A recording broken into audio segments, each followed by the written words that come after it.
Assalamualaikum warahmatullahi wabarakatuh. Halo semuanya, kita bertemu lagi dalam mata kuliah pengantar akuntansi. Pada kesempatan kali ini kita akan membahas tentang topik yang sangat menarik, yaitu pengendalian internal kas. Semuanya dimulai dari setiap organisasi ya teman-teman.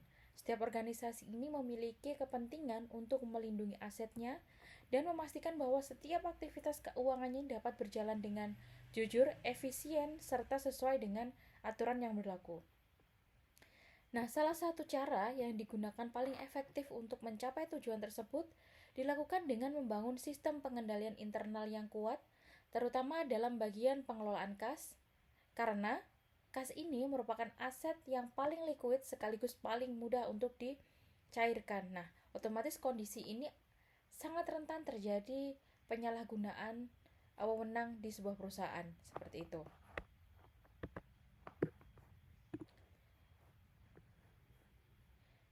Topik materi kita ada 5 hal tentang pengendalian internal, kemudian pengendalian terhadap penerimaan dan pembayaran, karakteristik dan fungsi rekening bank untuk pengendalian, kemudian rekonsiliasi dan juga kas kecil. Unsur pengendalian internal. Pengendalian internal ini suatu proses yang dirancang secara sistematis dan dijalankan oleh seluruh elemen organisasi, mulai dari dewan direksi sampai dengan karyawannya di setiap level.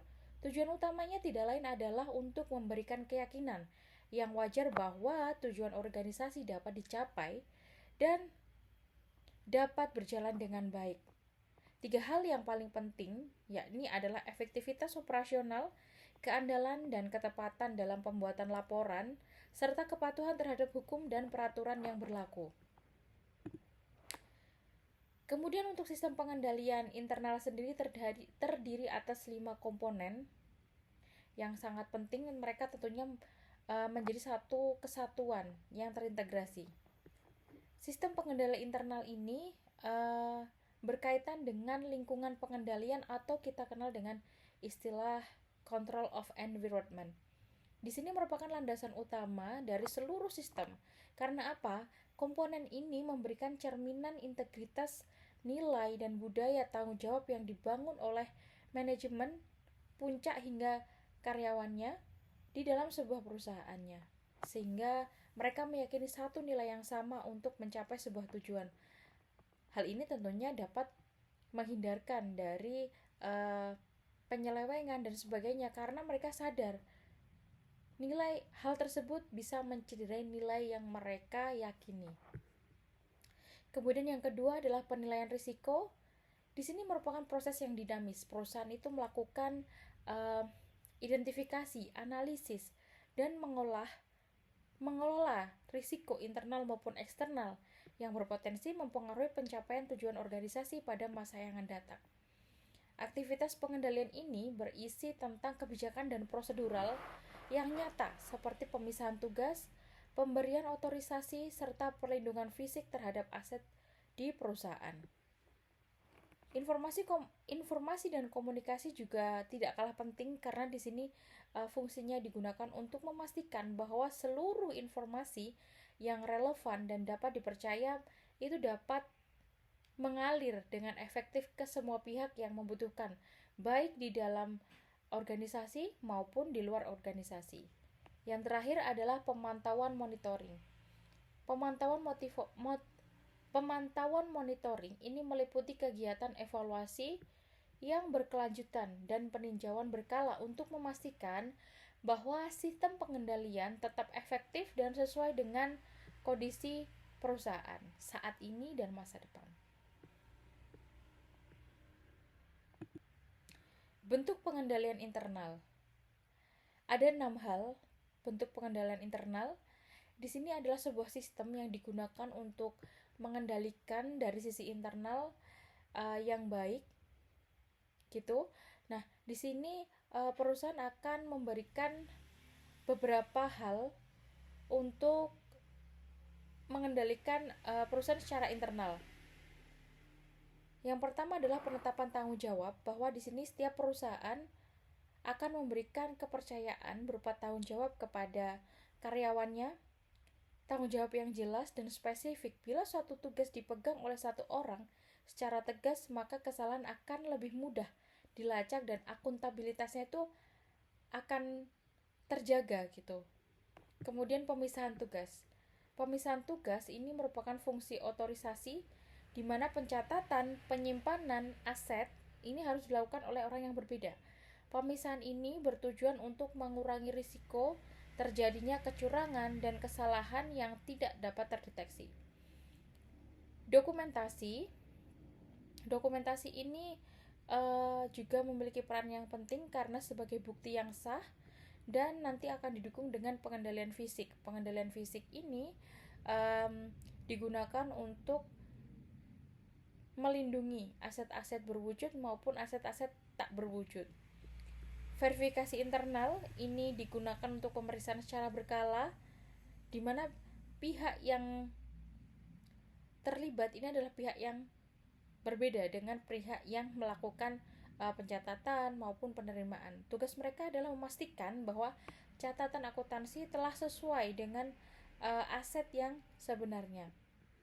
Pengendalian sumber daya manusia ini perusahaan wajib memiliki kriteria khusus untuk seleksi yang mencerminkan kompetensi, kejujuran dan juga latar belakang dari karyawannya juga sangat penting.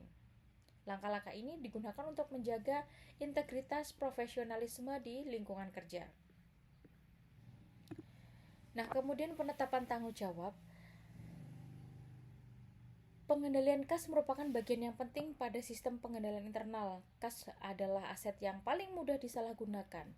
Maka prinsip utamanya adalah bahwa setiap penerimaan dan pengeluaran kas harus diotorisasi dengan benar, di mana mereka harus memiliki tanggung jawab yang baik, mereka harus punya integritas, sehingga pemisahan tanggung jawab ini, penetapan tanggung jawab ini akan mudah menelusuri jika ada suatu saat nanti ada kesalahan mencatat, misalkan ada kesalahan penyalahgunaan misalkan, maka ini bisa ditelusuri siapa yang bertanggung jawab pada waktu tersebut, yang memegang cashnya, siapa yang berkaitan untuk menerima, siapa yang melakukan pengeluaran dan sebagainya.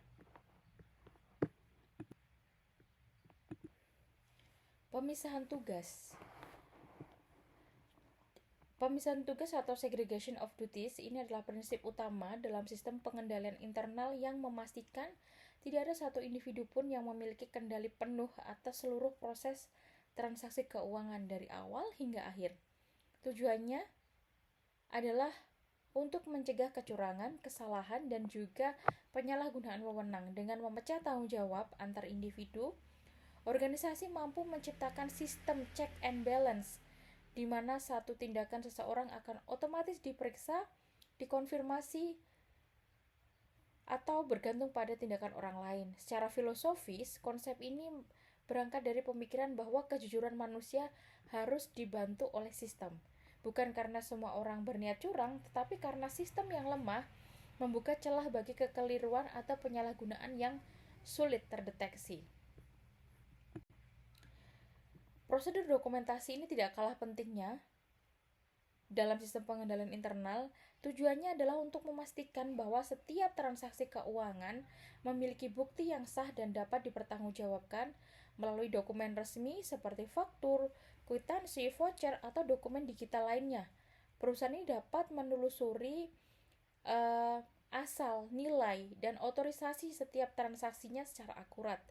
Sistem dokumentasi yang baik harus menggunakan formulir bernomor urut, dijaga keutuhannya, dan diotorisasi oleh pihak yang berwenang supaya tidak ada transaksi yang terjadi tanpa persetujuan dan pencatatan yang benar. Selain mencegah kecurangan dan kesalahan pencatatan, dokumentasi ini juga menjadi dasar keandalan laporan keuangan serta memperkuat akuntabilitas dan mendukung transparansi kepercayaan dalam pengelolaan keuangan di perusahaan. Kontrol fisik ini merupakan bentuk pengendalian internal yang berfungsi untuk melindungi aset berwujud dan catatan penting bagi perusahaan dari risiko kehilangan, kerusakan, pencurian, penyalahgunaan, prinsip utamanya adalah memastikan bahwa hanya pihak berwenang yang dapat mengakses informasi yang ada di perusahaan. Pengendalian ini mencakup perlindungan terhadap aset fisik seperti cash, persediaan perlengkapan kantor, dan dokumen data penting baik dalam bentuk kertas maupun dalam bentuk digital. Nah, kontrol fisik ini memiliki fungsi melindungi aset dari catatan penting perusahaan melalui pembatasan akses, penggunaan alat keamanan seperti password, kemudian biometrik, CCTV, dan sistem penguncian, serta penataan ruang itu yang aman.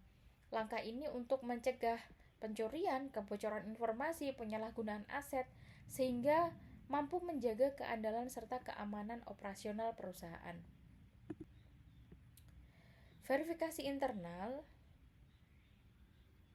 ini prinsip utamanya adalah pekerjaan atau catatan yang dibuat oleh karyawan ini harus diperiksa dan diverifikasi oleh pihak lain yang tidak terlibat secara langsung dalam proses tersebut.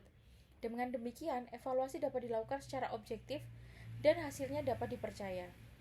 Fungsi dari verifikasi ini bertumbuh pada konsep independensi, yaitu pemeriksaan dilakukan oleh individu atau unit yang berdiri di luar kegiatan operasional harian yang diperiksa. Misalkan staf audit internal atau bagian pengawasan keuangan melakukan peninjauan catatan kas, laporan penjualan, stok persediaan yang sebelumnya dikelola oleh bagian lain. Tujuannya bukan untuk mencari kesalahan personal, tetapi untuk memastikan kebenaran, konsistensi, dan kepatuhan terhadap prosedur yang berlaku. Kontrol sumber daya manusia bagian penting dari sistem pengendalian internal yang berfokus pada pengawasan, pengelolaan, dan kebijakan terhadap karyawan untuk memastikan bahwa mereka bekerja secara jujur, kompeten, dan sesuai dengan etika perusahaan. Tujuan utama dari kontrol ini untuk mencegah kecurangan, penyalahgunaan jabatan, serta kesalahan operasional yang disebabkan oleh kelalaian atau ketidaktepatan manusia. Rotasi tugas dilakukan untuk pergantian posisi secara berkala yang mencegah karyawan menguasai satu proses terlalu lama sehingga peluang kecurangan akan berkurang dan keterampilan dari karyawan itu juga akan meningkat. Cuti wajib ini juga penting untuk pengendalian internal karena mewajibkan karyawan mengambil cuti tahunan, memberikan kesempatan perusahaan untuk mengakses pekerjaannya, memeriksa pekerjaannya, sekaligus mendeteksi potensi penyimpangan yang mungkin terjadi. Dan seleksi untuk karyawan untuk pengecekan latar belakang ini juga menjadi hal yang penting. Perusahaan harus meneliti riwayat pendidikan, pengalaman kerja, integritas, dan juga bagaimana etika mereka di luar sana dijadikan sebagai indikator penilaian. Langkah ini memastikan hanya individu yang benar-benar kompeten dan jujur serta berintegritas yang dapat direkrut menjadi bagian dari perusahaan. Nah, pengendalian kas terhadap penerimaan dan pembayaran. Pengendalian kas ini kita tahu bahwa aset kas ini merupakan aset liquid dan berpotensi untuk mudah disalahgunakan. Oleh karena itu, setiap organisasi memiliki prosedural yang ketat dalam mengendalikan penerimaan kas dan pengeluaran kas agar seluruh transaksi uang tunai dapat berjalan aman, tercatat dengan akurat dan sesuai dengan otorisasi yang sah di perusahaan. Pengendalian internal kas ini ada 5 hal. Yang pertama, pengendalian penerimaan kas.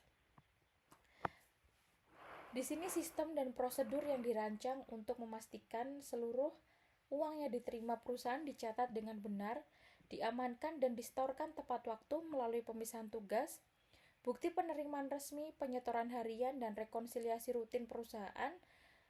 Ini mampu mencegah kehilangan, menekan risiko kecurangan, serta menjaga keakuratan laporan keuangan dan integritas operasionalnya.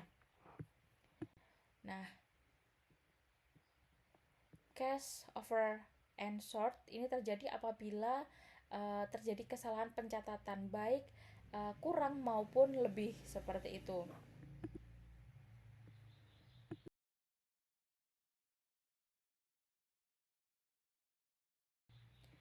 Dan mail receipt penerimaan penerimaan kas melalui surat ini prosedural pengendalian internal yang dirancang untuk mengamankan dana yang diterima perusahaan dalam bentuk cek, wesel pos atau surat berisi uang tunai dikirimkan melalui layanan pos atau kurir.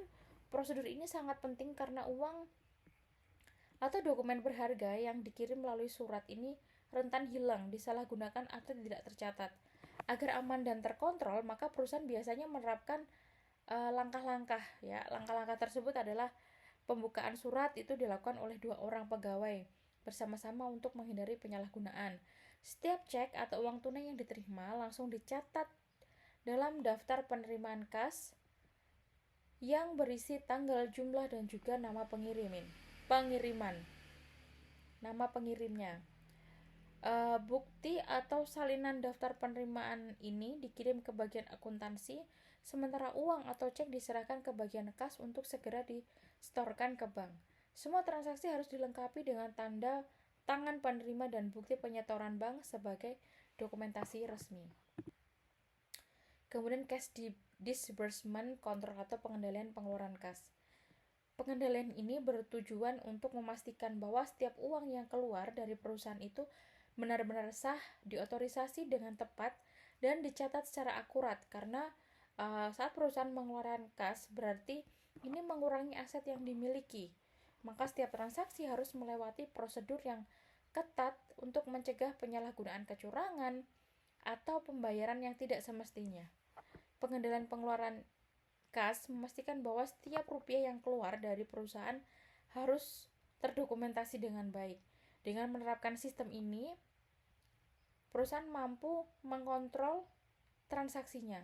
Adapun caranya itu dilakukan dengan voucher, pemisahan tugas, pencatatan keuangan, kemudian pencatatan tepat waktu ini sangat penting karena perusahaan dapat mencegah kecurangan, menghindari pembayaran ganda, menjaga akurasi laporan keuangan, serta meningkatkan kepercayaan terhadap integritas sistem keuangannya.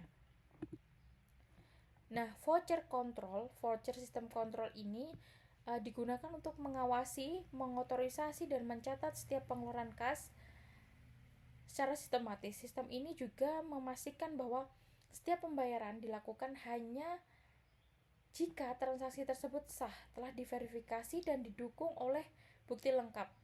Dengan kata lain, tidak ada uang perusahaan yang keluar tanpa alasan yang tidak jelas, dan di sini harus ada dokumen pendukung yang valid. Voucher adalah dokumen formal yang berisi persetujuan atas suatu pembayaran yang akan dilakukan oleh perusahaan. Di sini mencakup nomor voucher, tanggal penerbitan, nama penerima atau pemasok, jumlah yang dibayar, penjelasan transaksi atau jenis pengeluarannya, daftar dokumen pendukung, tanda tangan pejabat yang berwenang untuk approval. Dan sistem voucher ini dirancang sebenarnya adalah untuk pembayaran kas di perusahaan gitu ya. Nah, melalui penerapan sistem voucher yang disiplin dan terstruktur, perusahaan dapat menjaga integritas, transparansi, dan juga keandalan sistem keuangannya. Nah, bank dan pengendalian internal kas. Kita tahu bahwa kas ini tidak pernah terlepas dari kas di bank gitu ya. Di bank. Dalam sistem pengendalian internal, bank berperan penting sebagai alat pengaman dan pengendali kas perusahaan. Penggunaan rekening bank tidak hanya berfungsi sebagai tempat penyimpanan uang, tetapi juga sebagai mekanisme pengawasan transaksi keuangan guna meningkatkan keandalan laporan keuangan dan mencegah penyalahgunaan kas. Fungsi bank dalam proses rekonsiliasi merupakan bagian integral dari pengendalian internal kas. Dengan menyimpan kas di bank, perusahaan memperoleh keamanan, transparansi, dan akurasi dalam setiap transaksi keuangannya. Kemudian pada periode tertentu akan dilakukan rekonsiliasi bank. secara rutin dan teliti. Di sini membandingkan antara catatan bank dan juga perusahaan itu telah sesuai, sehingga bisa mendeteksi apabila ada kesalahan atau kecurangan itu lebih cepat, serta menjaga integritas laporan keuangannya. Prosedur rekonsiliasi ini ada 5 tahapan, yakni membandingkan catatan transaksi perusahaan dengan laporan bank pada periode yang sama. Yang kedua adalah deposit in transit, setoran dalam perjalanan. Setoran dalam perjalanan ini adalah uang tunai atau cek yang sudah disetorkan dan dicatat oleh perusahaan dalam buku kas, akan tetapi belum tercatat dalam laporan bank. Karena proses administrasi bank belum selesai, biasanya hal ini terjadi ketika setoran dilakukan di luar jam operasional bank atau pada akhir periode pelaporan, misalkan tanggal 30 atau tanggal 31 di setiap bulannya. Tujuannya adanya pengendalian untuk hal ini itu adalah setoran dalam perjalanan ini harus selalu didaftar secara rinci agar auditor atau manajemen dapat memastikan bahwa setoran tersebut benar-benar telah dilakukan dan akan tercatat dalam periode berikutnya. Nah, kemudian cek beredar atau outstanding check ini adalah cek yang telah diterbitkan dan dicatat sebagai pengeluaran kas oleh perusahaan, akan tetapi belum dicairkan oleh penerimanya. Bisa jadi ini adalah vendor atau pemasok gitu ya. Jadi mereka belum mencairkan. Di sini kas perusahaan sudah berkurang, tetapi kas di bank itu masih belum berkurang. Nah, pengendalian ini penting karena daftar cek beredar harus disiapkan setiap kali melakukan rekonsiliasi bank untuk memastikan tidak ada cek yang kadaluarsa, hilang, atau bisa jadi disalahgunakan. Gitu. Nah, error atau kesalahan pencatatan ini juga hal yang perlu diperbaiki, direkonsiliasi. Kesalahan harus segera diidentifikasi dan dikoreksi. Bila kesalahan berasal dari perusahaan, maka dilakukan jurnal koreksi di pembukuan. Bila berasal dari bank, maka perlu melapor ke bank untuk perbaikan saldo. Gitu. Nah, yang terakhir adalah bank memo. Ini merupakan pemberitahuan resmi dari bank kepada nasabah mengenai transaksi yang dilakukan oleh bank atas nama perusahaan tetapi belum dicatat oleh perusahaan dalam buku kas. Contohnya adalah memo debit sebagai pengurangan saldo dan memo kredit sebagai penambahan saldo. Karena memo ini langsung dari bank, maka perusahaan biasanya baru mengetahui setelah menerima rekening koran, sehingga perlu segera mencatat dalam jumlah kas agar saldo internal dan saldo bank itu telah sesuai gitu.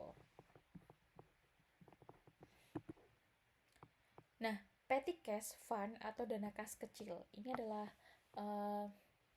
salah satu bentuk pengendalian juga. Jadi perusahaan itu akan membentuk dana kecil untuk digunakan memenuhi kebutuhan hariannya. Nah, pengertian dari petty cash kecil ini adalah sejumlah uang tunai yang kecil yang disediakan oleh perusahaan untuk membiayai pengeluaran rutin dan mendesak yang nilainya terlalu kecil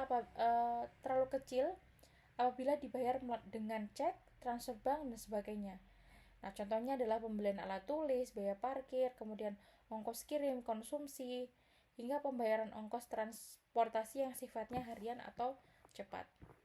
Petugas kas kecil adalah orang yang berbeda.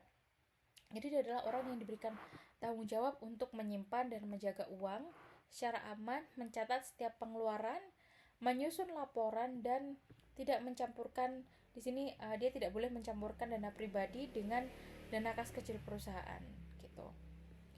Ada 3 hal yang perlu diperhatikan, yakni dalam petty cash adalah membentuk dana, mengisi kembali, dan juga apabila terjadi selisih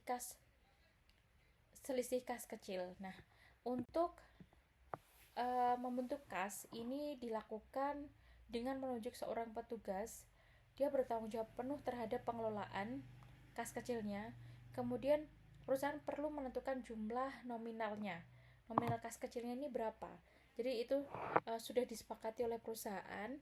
Misalkan ini untuk bulan Maret dia mengisi sejumlah 100, maka membentuk petty cash dan juga mengurangi cash. Akunnya untuk jurnalnya adalah petty cash on cash senilai 100.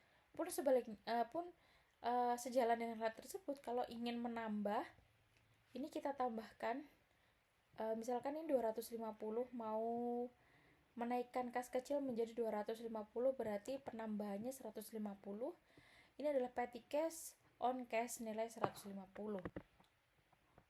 Apabila perusahaan ingin melakukan pengisian kembali, maka dilakukan dengan sistem reimburse, yakni melampirkan apa saja yang telah dikeluarkan untuk kemudian diganti oleh bagian bendahara.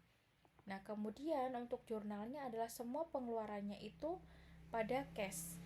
Jadi ini ada ongkos kirim, ongkos angkut, terus kemudian beban lain-lain sejumlah 87, sehingga jurnalnya seperti ini. Kalau ada selisih, maka selisih itu akan dicatat sebagai cash over and short, sehingga dia bisa mengajukan sejumlah 88 ini. 88 diajukan kembali untuk bisa membentuk petty cash sejumlah $100 tadi. Oke, demikian teman-teman materi tentang pengendalian internal. Kita tahu bersama bahwa pengendalian internal ini sangat penting, sehingga perusahaan perlu menjaga dengan baik asetnya dan memilih orang-orang yang tepat untuk mengawal proses bisnisnya dalam periode tertentu. Sekian dari saya, terima kasih. Wassalamualaikum warahmatullahi wabarakatuh.